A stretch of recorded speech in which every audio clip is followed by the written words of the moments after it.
السلام عليكم ورحمة الله وبركاته. كلن هابون إذا هانتي بميل كستو أجوبتان كنا سو دوادا ورئيسي كوبانا الله يران دونو قدوميها أكاديمية نبضة iyo horumarka Somaliland Dr. Maxamed Faarax waxaanu ka weydiin doonaa waxyaabihii uu qabsoomay sanadkaasi hadda dhamaaday ay soo qabteen akademiyadahan gudoomiye marka hore soo dhow aan kaga mahadcelinaa wareysigan nasiisay marka dambe marka labaad bal maxaa sanadkeedii qabsoomay si kooban. بسم الله الرحمن الرحيم والصلاة والسلام على رسول الله صلى الله عليه وسلم. حسن يقرأ الميديا وصلوين. أكاديمية نبضي هرمون سنة كان لو كنا لا تنكسر العالم ونكسر بوها. أنا ما بدن يشوفوني في بدن أو أنا قرشيني إلى هاي الحلول سوتي سيني وفينا فين وفينا. وحن جعل هاي المشاهير يسمى الله اللي هو ده أفريقيا ومهمة ومحققة ولا سنة. qaybta ugu horeysa waxa weeyaan academy wuxuu muddo badan in ka 20 sano gudahood ka shaqeynayay nabadeynta iyo isku keenida iyo isku soo dhawaada ka shaqeynta isku soo dhaweynta bulshada reer Soomaaliya. Marka nabadeynta markay ka hadlayno dalkii wadannada waa dad xasilooni siyaasadeed ka jirto waa dad dimuqraadiya haddana lagama waayo waxa Carabiga laga yiraahdo isqorsada isqaniyahay lagama waayo mushkilaad sababaha maaragtay in dadku isku dhacaan taasina inta badan waxay ku badan tahay gobolada Sanaag iyo Soomaaliya iyo Togero qaybo ay ku badan marka gobolada bariga runtii aad baan u shaqeynay sidii markay dadku laba reerood ama laba bulsho ama laba qabiil ama laba juf ay meel iskaga dhacaan taasoo inta badan ku salaysan isku dhacaas inta badan ay keenayaan waxyaabaha aan ku magac darnay dib waxay ilaahay siiyo maaragtay sidii ay hay'ad loo maamulo oo kooka yaalo marka dadku waxay isku laayaan waa ceel biyood waxay isku laayaan daaqsin waxay isku laayaan aan waxay isku laayaan waxyaabo aykaas markay laba bulsho oo gobolada degan ama laba qabiil ama laba reer ama laba juf isku dhacaan ayaan kala shaqeynaa hay'adaha amniga hadday tahay gobolka hadday tahay degmada hadday tahay wasaaradda amniga sidii loo fududeyn lahaa isu keenista dadkaasoo sidii markaa xal waara iyo heshiis waara looga marqalin lahaa marka taas waa qodob muddo ka shaqeynayay sanadkan runtii waxyaabo meelo muhiim ah oo ka qaban wax qodobka kale labaad ee iyadana aad uga shaqeyn waxa weeye xagga cilmi baarista waynu nahay academy waxa runta dalka ugu weyn ee soo saarta cilmi baarista waxaan sanadkan soo saarnay 10 daraasad oo taabanaya suuqii waahid gubtay daraasad baan ka sameynay waxaan daraasad ka sameynay ganacsiga Itoobiya iyo Somaliland gaar ahaan waxa la yiraahdo Barkoodor daraasad baan ka sameynay oo ah sidee Somaliland ganacsiga uga faa'iideysanaysa oo inta badan lama dariso oo inagu ma leeyihiin hay'ado dowladda waxay saaran inay research iyo maaragtay cilmi baaris sameeyaan marka anagu waxaan ka caawinaa hay'adaha dowladda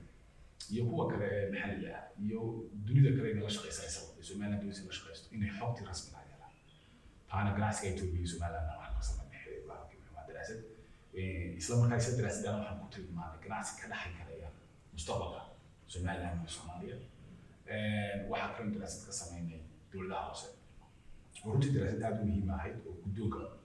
golaha wakiilada aan loo wadaagnay oo daraasaddaasi macnaheedu waxaa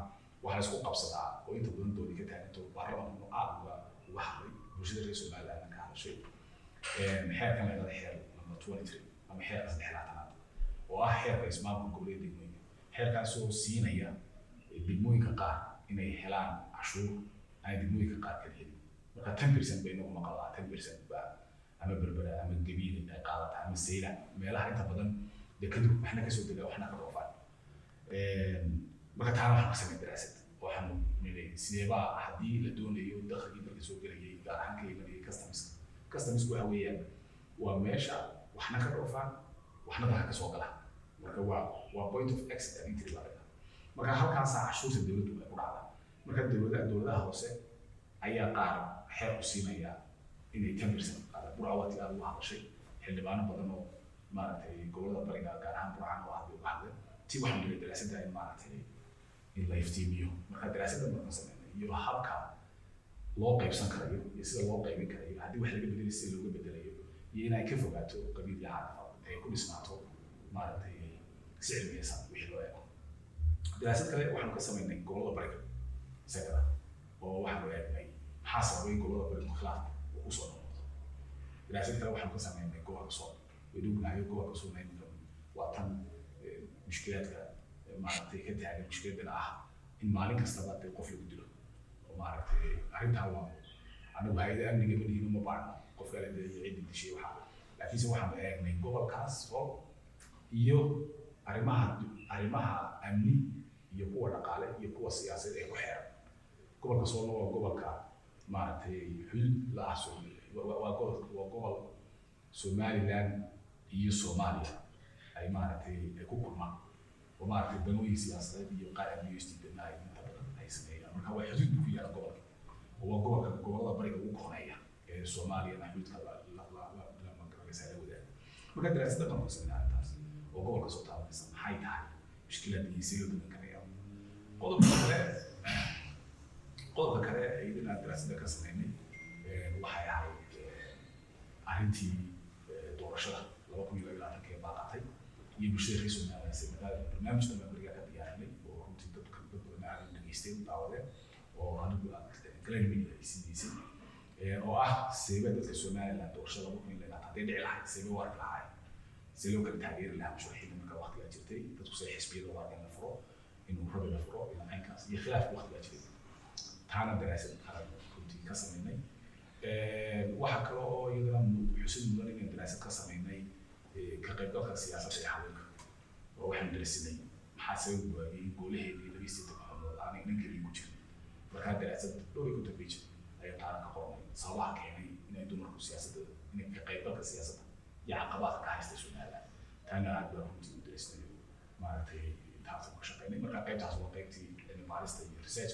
وحكوا دراسات رسميني ما دام جوه الإنجليز أفريقيا يكون الله وياهاي جوه مرة أفريقيا لا يبغى يسبدل السياسة يأمني وياهاي عن حسلوني ده أبو تمام وهو حوي مكبري مكبريتك يبري أفريقيا يو كونفور أفريقيا حنجي ده كونفور أفريقيا ما كذبته gobolka waxa suudan daran hadii taariikhda la eego weligiiba saas waxa oo dagaalada wadamada ka dhaxeeya dagaalada ka dhaca waddanka laftirkiisa uu baday waxaan dareesnay marka Soomaaliya maadaama gobol caynkaas ay ku nooshahay seeba gobol caynkaas ay u dhex gaari karaysaa oo ay u noqon karaysaa dal ku dimuqraadiya maadaama hareeraheeda dadka ku xiran wadamada ku xiran aanay ahayn dadku abtirsada nidaamka dimuqraadiga isla markaana xasiloonida siyaasadeed teeda amniga ay u qaadi karaysaa marka waxa ka sameeyay article qoraal marka diyaar baarisa si Soomaaliland mushkilaadka faraha badan ee gobolka ku xiran uga dhex bixi karto iyadoo maaragtay la eegayo istiraatiijiyadaha muhiimka ah ee tahay qaybtaas marka waa qaybtii cilmi baarista aan sameynay waxa kale ku xigtay markii ugu horeysay taariikhda waxaan ka sameynay akaademiga nabadda iyo horumarka maxadka daraasaadka siyaasadda dadkeenu inta badan siyaasad waa kana carabaya markaa siyaasad inagu waxaynu naqaanaa qaabkan markaa si tafaasiishaas aynu marka dambe ugu tagno gargaarka ugu weydiino haddaynu ku horeyno arrinta nabadeynta ee gacanta ka geysatay inaad soo hadal qaatay maxaad qabateen oo la taaban karaa sanadka wallahi waxaa la taaban karayaa hadda kow nabadeyntu reeraha inagu dhaqan baynu leenahay dhaqanka ma taabo oo maaragtay ma nidhaahno lama nimaanba de ma nidhaahno saasa loo heshiinaya dhaqanku isagaa u samaysan qaabkii u heshiisin hadalka marka qaab dhaqan dalka yaala reeruhu ay heshiis ku yihiin boqorna oo inta badan lama oran dhaqankeena laakiinse waa dhaqan shaqeeya oo in qadada xataa kiisaska maxkamadaha kala boqorka toddobaad waxa lagu xaliyaa qaab dhaqan marka anagu dhaqankan u daba fadhiisanaa laakiinse waxaanu fududaynaa imkaaniyaadkii isku keeni lahaa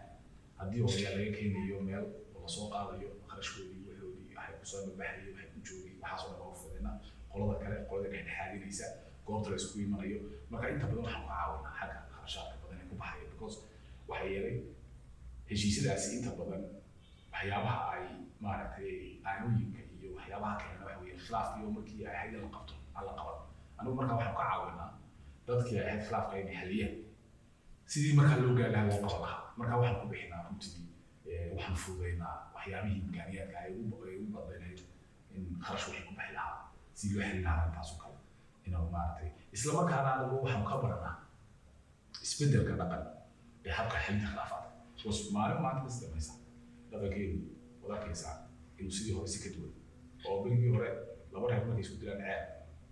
سياسة بيو دنا قاري دنا شخصية بيو دنا كهذي واحد يسود لنا كذي يدنا وضم كذا يدنا ورو هو يسن وبيبدي حكي وضع بيسود لنا كذي لكن زي ما قال لبره ما بيسود طبعا هي عام بيسود لنا وحسود لنا كذي أنت عصو قيمة وكذا سياسة بقليسة ومارتي تابانيسا ومارتي دنا شخصية قلية دنا وروح حكي قلية دنا وضم كذا قلية markaas ay taasoo dhici lahayd oo aan noqon lahayn khilaafkaasi looga faa'iideysto nabadgelyada Soomaaliya waxa qaliyo hay'adaha amniga ee dalka wixii saaran ay mahayn dadweynaha wax ka qabtaan ayay kula shaqeynaa sidii khilaafka loo qaban lahaa wixii maaragtay baahida ku baxayna ama taa koodna marka meelo badan oo aan taaban karayo maaragtay gobolada Soomaaliya sanadkii iyo maaragtay iyo toban qayb ka mid ah waan ka shaqeynaa arrinta goliyaasha deegaanka iyo waxa la qabateen ayaa soo hadal qaaday maxaa la qabateen goliyaasha deegaanka laba arrimood muhiim ah ayaa ku shaqeynay goliyaasha deegaanka runtii way cusub yihiin oo waqtiga doortay midda kale degmooyinna dee waxa qaala soo gala degmooyinna dhaqaalaha soo gala weeyeen marka waxaanu la shaqeynay oo iminka aanu maaragtay kala shaqeynay si bilow ah in xubuurin aan ka diyaarin markii hore daraasad baan ka sameynay 3 goobood 3 degmo marka degmada Garadag iyo degmada Cayno iyo degmada Oodweyne oo markaas soo iyo Sanaag iyo Togdheer saddexaad degmo qaadanay bariga oo inta badan gobol degmooyinka galbeedku way ka dhaqaaqday degmooyinka bariga oo bariga dhaqaalaha inta badan bay soo gaabmo oo dhaqaale dawladda ka imaada oo dakhli dawladda oo cusub oo degmooyinka dib loo qaybiyo iyo dhaqaale ka yimaada dawladda dalkiisa oo lagu taakuleeyo si degmooyinka dalku ay u qaban lahaayeen shaqooyin marka anagu maadaama galbeedku wadamada inala shaqeeya bulshada caalamka inala shaqeeya galbeedka inta badan focuska saaran anigu waxaan mushkiladii bari maaragtay yaan ilaaw marka waxaan kala qaybinay train ama maaragtay waxa la yidhaahdo in nidaamka ay ku shaqeeyaan inaan ka taakulayno in aan training isu sameyno in iyaga iyo dadkii la doortay dadkii wax doortay isku keeno oo maaragtay dib iskugu keeno isku haystaan in maaragtay waxyaabaha ay u baahan yihiin aan u document garayno qorno si maaragtay hadhow toole marka taasina runtii saddexaad oo ayaa wax ka qabnay inta kale muhiimkeena waxa weeye tiimka kula sheegay waxay inaan daraasad ka sameynay sidii dakhliga ka soo xarooda kastabada dalka si siman oo wanaagsan oo aan maaragtay aan cid gaaran loo buuray loogu qaybin lahaa loo qaybsan lahaa waxaad sanadka samaysay markii ugu horeysay maxadka daraasaadka siyaasadda sababta u aasaasteen iyo wuxuu ka shaqeynayo iyo faa'iidadu keeni karo walaal maxadka ingiriiska waxaa ku yahay Institute of Public Policy marka maxadka daraasaadka siyaasadda ee academy waxa uu eegayaa dalkeenu dee isbedelaya hal maanta ka samaysa dee meel mid xanaanin maalinba meel bay guuraynayo haba yaraado socodkeena oo maaragtay dadka qaarna dee wadamada qaarna xagga horumarka dhinaca dhaqaale iyo dhinaca dhaqanba waxay ku socdaan isbiilaal badinaya oo dheereynaya wadamada qaarna way iska gurguurtaan marka anigu waxaan doonaa guuranagay laakiinse maalinba tallaabo qaadana waxaan aragnay baahi weyn dalku inuu qabo inuu mushkilaadka dalka haysta dhinac kasta laha ahaado in lagu daweeyo qaab cilmiyeysan oo imika haddaad dhaqtar tagto dee intuu saa indhihiisa dhaqtarku dee iskaan kuma saari karo iyuu MRI ku marin karaa oo qoran karaya saasaan ku eegayo marka saa ku eegaa xanuun caynkaasaan ku hayo dawa caynkaas u baahanta kuma oran karayo waa inuu dhiigkaa qaadaa waa in dhiigaagii la baaraa waa in laboratory la geeyaa waa in xanuunka kugu jira la soo saaraa waa in la daweeyaa wuxuu marayaa markaa qofku dhakhtarka wuxuu marayaa nidaamku marayaa cilmiyeysan oo doonayo mushkiladii ku haystay iyo xanuunku haystay inuu daweeyo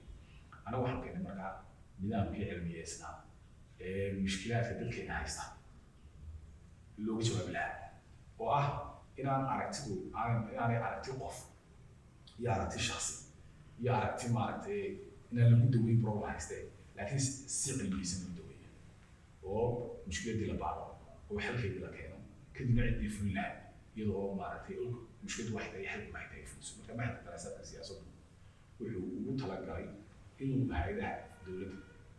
iyo hay'adaha kale maaragtay kambaniyada kale private-ka ah ee dadka gaarka ay leeyihiin maadaama labadaasiba laba jiro kuna waaweyn dalku wuxuu ka kooban yahay waa in hay'ad dawliya iyo hay'ad aan dawli ahayn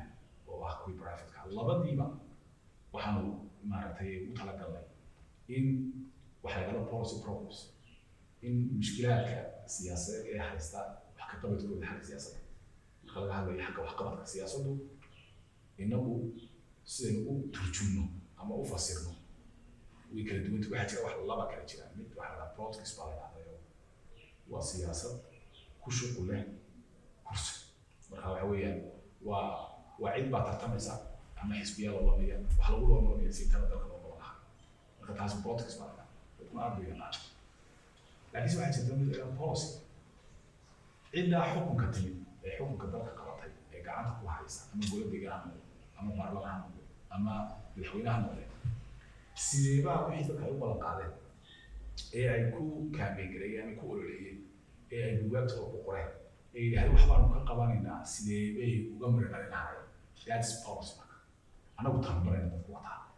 sideebaa mushkilaadka dadka lagu jawaabi lahaa qaab cilmiyeysan si mushkiladkii dadka hadii laga hadlayo dadka caafimaad haddii waxbarashada laga hadlayo haddii biyo laga hadlayo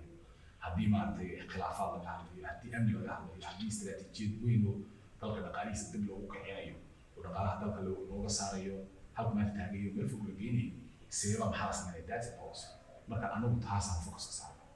sidii maaragtay arrintaa maaragtay wax looga qabanayo maxadkuna wuxuu ugu talagalay markaa inuu bixiyo inuu bixiyo maaragtay koorsooyin ama waxbarasho aan ahayn inta badan aynu ku aragno jaamacadaha iyo iskuuleedkeena oo ah in qofka la baro samuurada wax lagu xariiqo la yidhaahdo waxaayo waxaa markaa theory baa la dhaha qofkii wixii baa loo sheegaya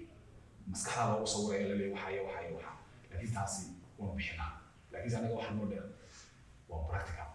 waa intus oo itaabsan policy sidee baa loo sameeya marka qofku uu qoraya policy buu qoraya wada waa la baraya waxay tahay kadibna uu qoraya oo sida loo qoro iyo sida loo fuliyo iyo sida maaragtay loo dhaqangeliyo iyo sida loo dabagalo wixii oo dhan baa qofka la baray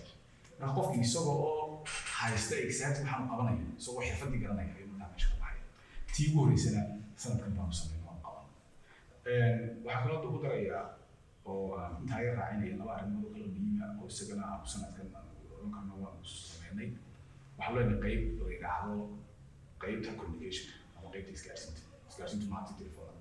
laakiin waa qaybta dadka la hadasha qaybtaasi oo maaragtay aad maaragtay waa xogta Somaliland 1990 ilaa maanta xogta Somaliland laga duubay halka mid ah taa waxaan sameynay marka waxaan soo saarnaa filimaan oo dadkeena inta badan waxay noqon wax la marka hadda daraasadii Ingiriisi ku qorto ama Soomaali ku qorto dad badan Somaliland baa Ingiriisi iyo Soomaali mid akhriya laakiin si daawashadii garanaya oo daawan karaya fahmaya fariinta diraysa qaadanaya marka qaybtaasi sanadkan filmaan runtii aad u fadhiyo iyo qaar wacyigelin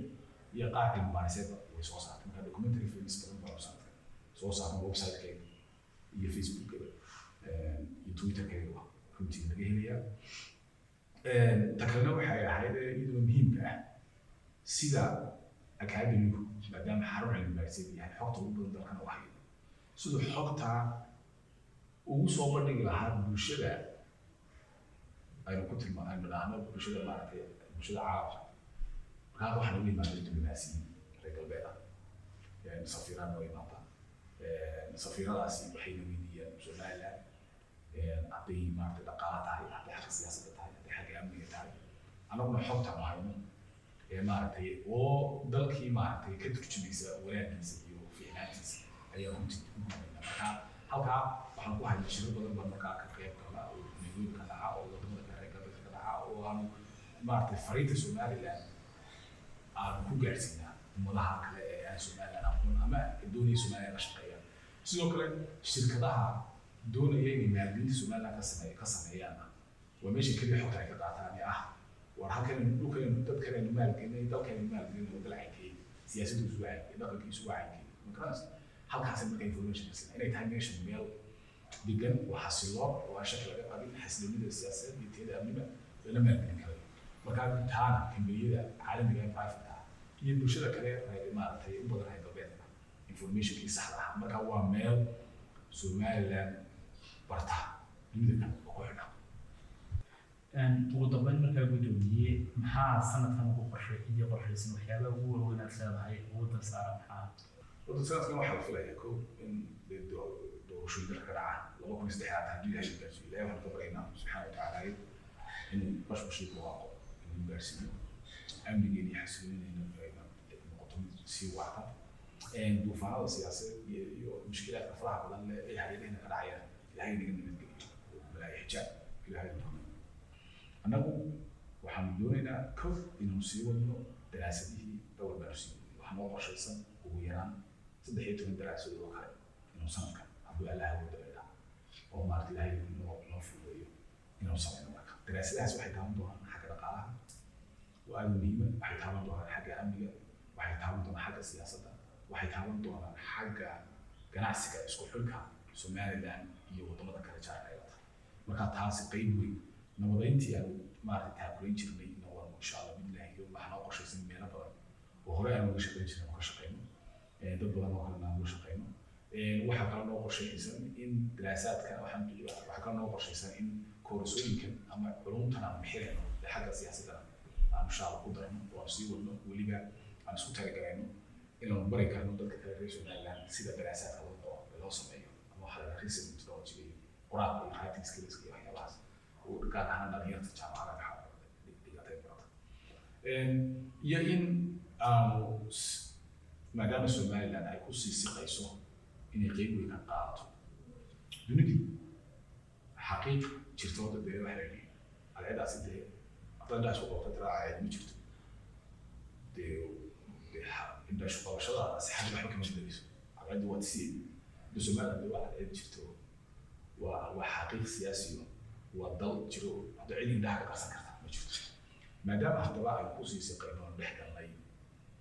siyaasado gobol iyo qaar maartay international ama caalamiya siyaasadii gobolkana qayb weyn ka qaada tii international ka wada galayo maanta way naga arkayna in Congress Mareykanka uu xeerar Somaliland maartay cilaaqaadka Mareykanka iyo Somaliland xoojinaya inuu baas kareenayo waxaan doonaa markaa fariinta Somaliland inuu sii jirno qaadno dunidii gaarsiino in meesha ay tahay oo dalka yahay dal xasiloon oo dimuqraadiya oo la shaqaysan karayo ganacsi la samaysan karayo noqon karayana meel maartay la maalgelin karayo si dalkeenu uu noqon karo barwaaqo oo ay fakhriga iyo musaaradda iyo maartay mushkilaadka faraha badan leh haysta ay maartay ku xalan dadweynaha marka qorshayaashaasna shaqo qoriyay insha Allah waxaan ku barnaamij aad iyo aad baad mahadsantahay gudoomiye kaasi waxa ahaa gudoomiyaha akademiyadda nabadda iyo horumarka Somaliland Dr. Maxamed Faarax oo wareysi kooban nagu siinayay uu kaga warbixinayo waxyaabihii uu qabsoomay sanadka dhamaaday iyo waliba qorshayaashiisa sanadka soo socda aad baad mahadsantahay saaxiibayaal